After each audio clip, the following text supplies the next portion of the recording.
My brother made my life hell, then got my wife pregnant. Now he wants my help after our parents disowned him and left me their $2 million inheritance. My younger brother David has always harbored a deep-seated resentment towards me. If you think it stemmed from jealousy, you'd be wrong. He was the favorite child, not me.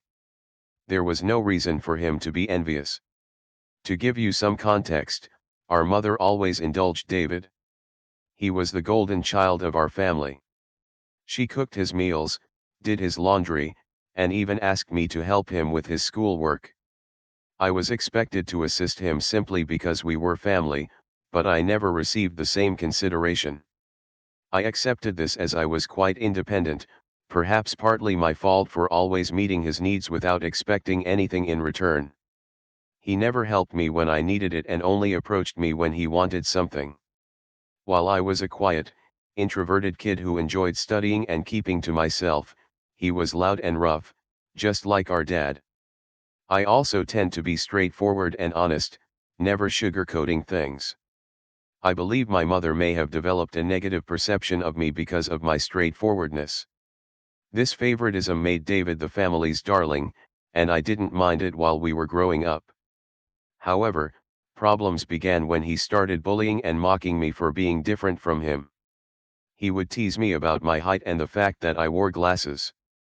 He would sneak into my room, read my diary, and then complain to my mom about what I had written.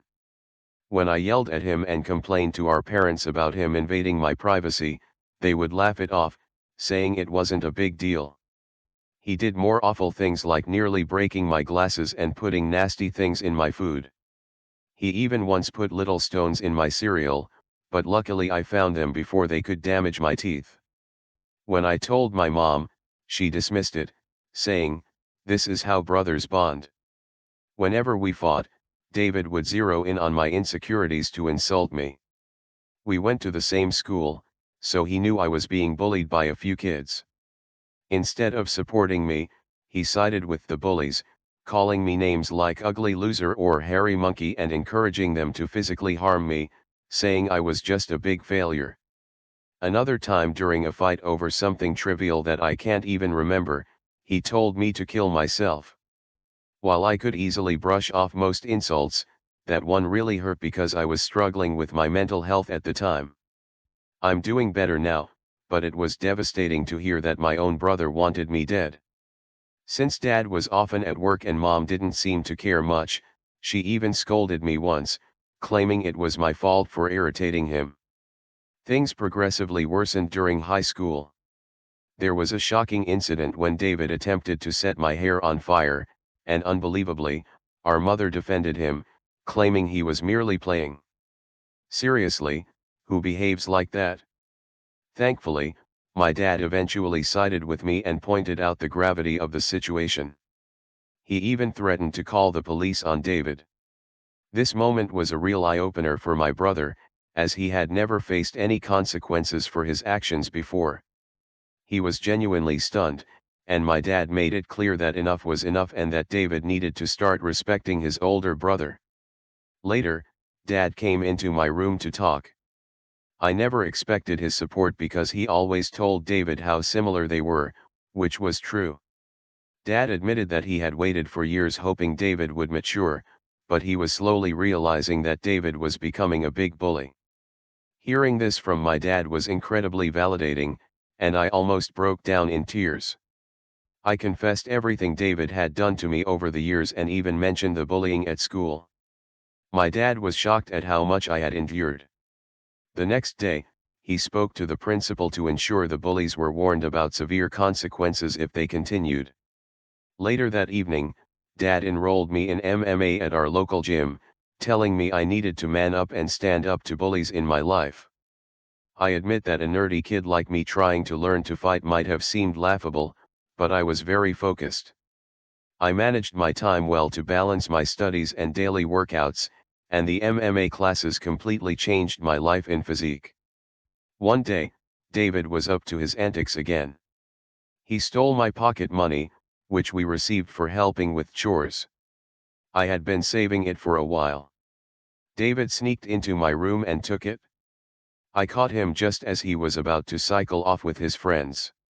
I demanded he return my money, but David told me all I could do was run to Daddy for help. I don't know what came over me, but I punched him in the face. He was stunned, fell backward, and I retrieved my money from his pocket before throwing him back down. David started crying loudly, which was quite comical. However, my mother rushed out to help him and find out what happened. When she learned I had fought him, she was surprised and reprimanded me, saying I should be a better role model for David, who seemed to enjoy seeing me scolded. My mother also complained to my dad about my behavior, saying I needed to be controlled. My dad grimly asked both of us to explain ourselves. I told him how David had stolen the money I had worked hard for and saved, while David tried to justify it by saying he needed the money for a date and that as his brother, I should help him. However, Dad told David he was lucky I only punched him for stealing because anyone else would have called the police. He continued to tell David that he had no right to take others' things without their consent. David didn't like that and threw a tantrum, likely hoping our mother would side with him. But Dad remained firm. When David realized he wasn't going to be punished for being hit, he screamed how much he hated me and ran back to his room, locking himself in. Following that incident, David began to distance himself from me. He had finally understood that he couldn't bully me anymore, and that even Dad had stopped supporting his antics. For the first time in a long while, I felt like we were equals. Though he could no longer physically harm me, he resorted to verbal insults when our parents weren't around. His behavior worsened with age, becoming angrier and more short-tempered each year. When I approached him with a question, he would ignore me and walk away, muttering insults like nerd or loser under his breath. If he needed to communicate something, he would relay it through our mother instead of speaking to me directly. When I questioned her about why David couldn't just talk to me, she would urge me to be more understanding. I couldn't tell if it was just puberty or genuine hatred. Over time, dealing with his comments became unbearable, and I longed to move out and get away from him. I repeatedly asked my mother to mediate a sit-down conversation for us to resolve our issues, but she always refused, saying she didn't want to get involved. When I asked her opinion on why David treated me this way, she would brush off the question. Eventually, I left for my dream university, having earned a scholarship as a top student. My dad threw a party for me, and even my mom seemed proud. However, David remained aloof and distant, barely acknowledging my achievements. The day I left for university was a mix of excitement for the future and relief to escape the toxic home environment. The first few months at university were liberating. I made new friends, enjoyed my classes, and started to build a life separate from the oppressive atmosphere of my childhood. The constant fear of David's verbal attacks lifted, giving me a newfound sense of peace. During my second year, I met my wife Karen at a frat party through a friend, and we immediately clicked. Coming from a religious background, having kids outside of marriage was frowned upon. However, when we discovered she was pregnant in our final year, we decided to marry right after graduation. Our wedding was a small but joyful ceremony. Our parents were happy for us, and we enjoyed the celebration. At that moment, I believed Karen was the love of my life. I had always envisioned a monogamous relationship, one woman to come home to and share my life with. Despite other women showing interest over the years, I never pursued anything because I was genuinely content in my marriage. Karen was my dream girl, and I never wanted to hurt her. However, I later uncovered two incidents of infidelity in our marriage. One was an intermittent affair with her married coworker that spanned several years, and the other was a brief fling with an ex-boyfriend during a visit to her family. Some might think I was naive, and looking back, I can't completely disagree. Each time we separated for a while, I chose to forgive my wife. I didn't want to raise our child in a broken home and believed we could overcome these obstacles. The affair with her co-worker happened when we were young, and I attributed it to youthful mistakes and poor judgment. For a period, Things seemed to get better, although I could never fully trust her again.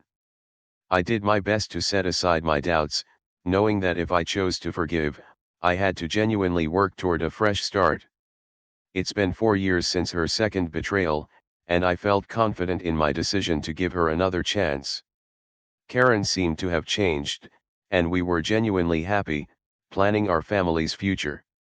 However, 3 months ago, my world was shattered once more when she revealed that she had been having a long-term affair and suggested that our son might not be mine. Her words struck me like a ton of bricks. A mix of shock, betrayal, and disbelief overwhelmed me. I struggled to comprehend the enormity of her confession. In the days that followed, I managed to ask why she had kept such a significant secret and how she could have done something so devastating. Her reaction was cold and indifferent, as if she were detached from the pain she caused. Her vague responses left me with more questions than answers. It was a surreal and painful moment, confronting the shattered trust and uncertainty about my own family. I continued to press Karen for the truth because I felt I deserved to know the father of the child I had been raising since birth. Ultimately, she admitted it was David. My eyes widened in shock as I asked Karen what she meant. She explained that she and David had become friends when I introduced her to my family, and she stayed with us from Thanksgiving until New Year's.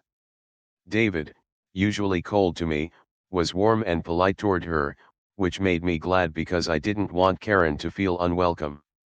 Karen wanted to be accepted into my family, so she spent significant time with my mom whenever possible.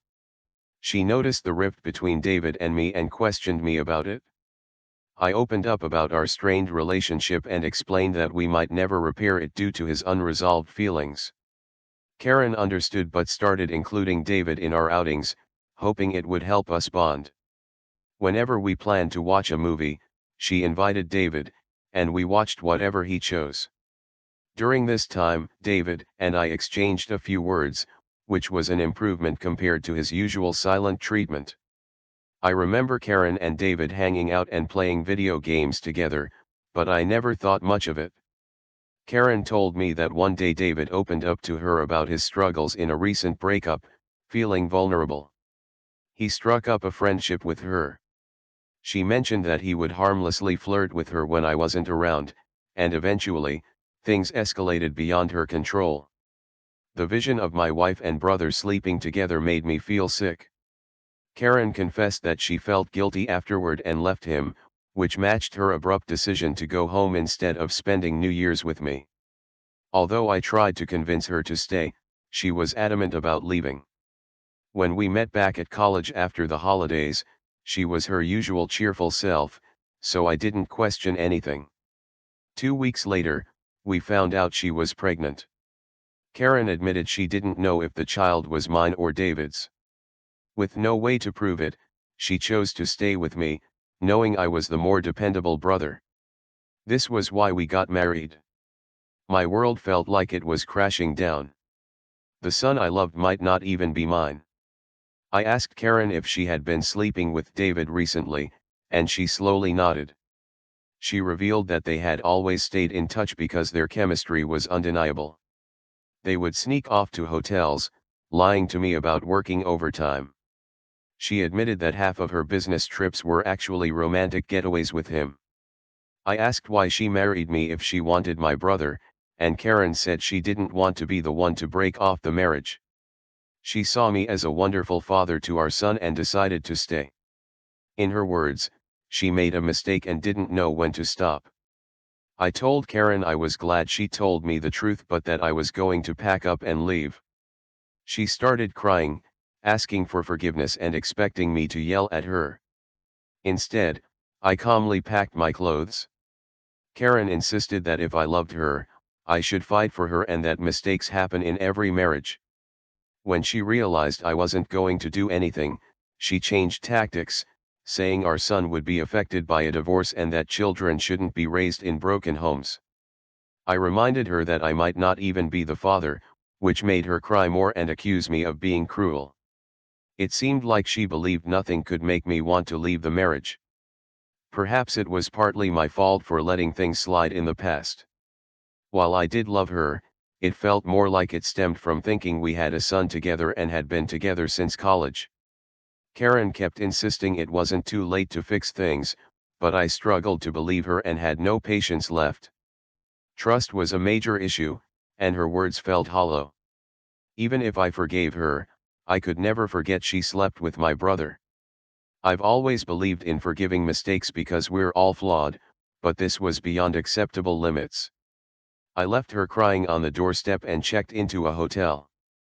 The next day, I went straight to my parents and revealed everything about my wife's affair with David, explaining how they had been secretly sleeping together for years. The shock on their faces was undeniable. True to her nature, my mother initially tried to defend David, insisting that her boy could never do such a thing to his own brother. Determined to expose the truth, I asked my parents to remain silent and let me call David in front of them. I instructed them to stay quiet so I could catch David off guard, making him believe it was a private conversation. When David answered the phone, I confronted him about the affair. At first, he vehemently denied it, refusing to accept any responsibility. However, when I told him that Karen had admitted to everything, he started blaming her, calling her characterless. He claimed it wasn't his fault if women were attracted to him and that he was the better-looking brother. I told him firmly that I would expose him to everyone. When David mocked me, saying no one would believe me because he was the golden child, I scoffed at his arrogance and thanked him for confirming the truth. Knowing our parents had heard everything, David went quiet and then spluttered, trying to explain himself and salvage his image. My mother, still in shock, demanded an explanation from David. He stuttered through a feeble attempt to justify his actions, blaming everyone else but himself and desperately trying to shift the blame onto Karen. I could see my mother, who had once been protective of her favored son, now felt a mix of disappointment and anger. In that charged moment, I felt a strange sense of vindication. For years, I had endured David's torment, and now the truth was out, and the roles were reversed. It was David who stood exposed, his actions laid bare for everyone to see. As David's words faltered, my father, usually reserved in his expressions, couldn't contain his disappointment. He asked me to pass him the phone and began to speak to David. "David, my son," he began, his voice laden with disappointment. "What you've done isn't just a betrayal of your brother but a betrayal of this family. You slept with your brother's wife and continued the affair even after they were married. Your actions have severe consequences and have irreversibly shattered the trust we had in you. I raised both of you to value family loyalty and decency. What you've shown today defies everything I've tried to teach you." He paused, letting the weight of his words sink into David's conscience. "Your disregard for your brother's feelings and the lack of respect for his marriage are unacceptable. You've not only hurt him but also torn apart the bonds that hold our family together. Your mother and I are partly to blame for what you've become, but we will no longer tolerate this behavior. From today, you're cut off from the college funds I set up for you. You'll have to figure out how to pay your university fees on your own. I will also stop funding your lifestyle. Do you think it makes you more of a man to sleep with married women? Let's see how you manage without my money." Throughout this, I maintained a composed demeanor, although I initially wanted to scream at David.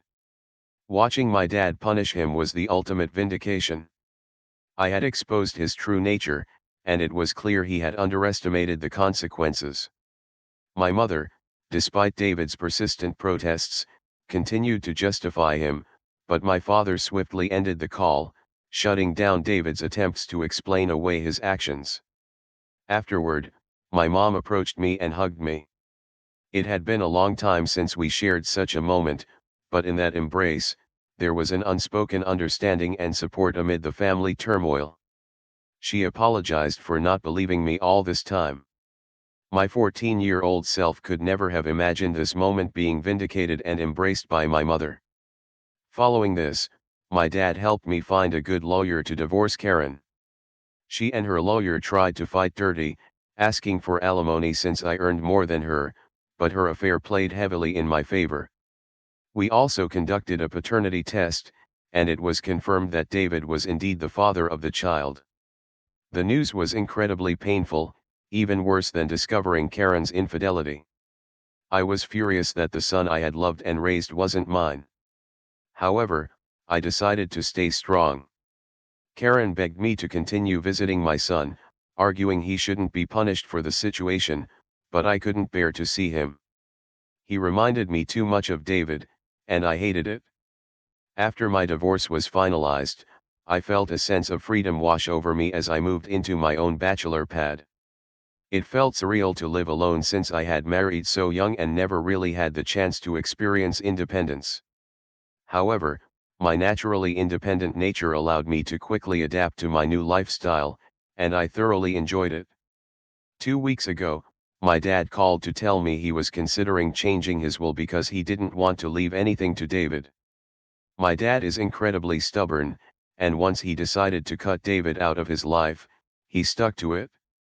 David tried reaching out to our parents and even showed up at their doorstep begging for forgiveness, but they refused to let him in. Even my mother, who usually gave in to David's tantrums, seemed done with him, though it must have been hardest for her. David never texted me to apologize for what he had done, showing he didn't regret his actions. He was just upset about being cut off from our parents. Dad told me he planned to leave everything to me, ensuring David wouldn't contest it later. He would leave David only $1. My eyes widened in shock as my dad had worked hard his entire life, including his assets, retirement fund, and life insurance. The total came to nearly $2 million. The only condition in his will was that if my dad passed away before my mom, she would continue living in their house, even though ownership would transfer to me. I didn't mind this, as I wanted to care for my mom in her final days. Somehow, David found out about this and, unable to reach our parents, called me yesterday trying to make amends. He explained how he was struggling with college and that after Karen discovered the paternity of the child, she had been pestering him for child support. He said he had no money and was looking for part-time jobs but couldn't find anything. He begged me to talk to our family to start fresh since he really needed my help. I laughed in his face and told him I was done with him. I reminded him that he should have thought about the consequences before sleeping with my wife and getting her pregnant. David argued that I was being unfair and that Karen was also to blame, to which I agreed. I reminded him that I had divorced her, making her his responsibility now. He shouldn't be calling me to complain about her or the child since these were the consequences of his own actions. David started to raise his voice, but I interrupted, reminding him that he was no longer the favored child in the family but the black sheep who had slept with his own brother's wife. At that moment, David began to cry, telling me how everyone, including our grandparents and relatives, had turned against him. While this was true, it was no longer my concern. I told him we were done, and that he should never call me again since I no longer considered him my brother. Since then, I've replayed the conversation in my mind. Despite my hatred for my brother, I had never heard him cry, at least not since we were kids. I won't lie, it did hurt me a bit to see him so helpless. So, I guess I'm here to ask if I should talk to our parents about him or if I would be, and if I don't. Update 1. Hi everyone, many of you have been asking why I am no longer in contact with my son Henry, and some have even called me cruel. I need to explain that I am not comfortable raising another man's child. This isn't a stepson situation. I was led to believe Henry was my son, only to later discover he is actually my brother David's son. Naturally, this revelation hurt deeply, and I cried over it for days. The main reason I don't want any contact with Henry is that I no longer want Karen in my life. If I remain connected to her child, she will find a way to re-enter my life, and I need my space. You may think I'm cruel or selfish, but I can't see him ever again, at least not for a very long time. Update 2. Most of you correctly guessed that it was my mother who informed David about my dad changing his will, leading David to call me as a last resort to fix things. I confronted her in front of my dad, and she broke down, saying I had punished David enough and that he had learned his lesson. My dad firmly told my mother that if she believed what David did was forgivable, then he could no longer stay married to her because he could never forgive such a betrayal. This threat silenced my mother. My dad made it clear that if she ever talked with David again and we found out, she could pack her bags and leave. As I mentioned, my dad is very stubborn. Hopefully, my mother will learn from her mistakes. Update 3, Reddit. It's been 5 months since my last update. My relationship with my parents has improved over the past few months. My dad and I go golfing every weekend, and he treats me more like a buddy than a son. Although my mother misses David, she has stayed away from him. The last I heard about David was from my cousin, who said David had been asking everyone for money and eventually had to drop out of college because he couldn't afford the fees. He and Karen are living together, and he has a part-time job as a mechanic. Apparently, they are raising Henry together, which is a good thing, I guess. I never discuss David with my parents, and they don't bring him up either. For everyone asking, I am doing quite well. I was promoted at my job 2 months ago, so my salary has significantly improved. I haven't been dating anyone as I feel I still need time and space to heal. I've been going to therapy, so we'll see how that works out. Thank you for watching. If you haven't subscribed yet, please do so and hit the notification bell to stay updated with more shocking real-life stories happening around you.